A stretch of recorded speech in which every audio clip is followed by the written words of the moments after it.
ನೀವು ಆ ಸಂಸ್ಕೃತಿಯನ್ನು ನಂಬದಿದ್ರೆ ಮಾತು ಬೇರೆ. ನೀವು ನಂಬ್ತೀರಿ, ಎದ್ದ ತಕ್ಷಣ ನಿಮ್ಮ ದೈವದ ನಂಬ್ತೀರಿ. ಮೊದಲು ಹೋಗಿದ್ದು ಲಿಂಗಾಯತ ಸಮಾವೇಶಕ್ಕೆ ಹೋಗಿದ್ರಿ, ಲಿಂಗಾಯತ ಸಮಾಜ ಆಯೋಜಿಸಿದ್ರೆ ರೇಣುಕಾಚಾರ್ಯ ಜಯಂತಿಗಾಗಿ ಹೋಗಿದ್ರಿ.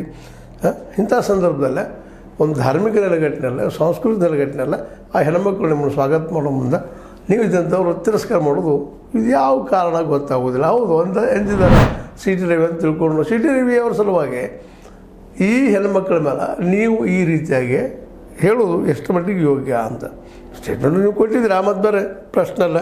ಸದನದಲ್ಲಿ ಮರ್ಯಾದೆ ಕಳೆದು ಮಾಡಬಾರದು ಅವಮಾನ ಮಾಡಿ ಈಗ ಸೋಗಿನ ಬಾಗಿಣದ ಅವಶ್ಯಕತೆ ನನಗಿಲ್ಲ.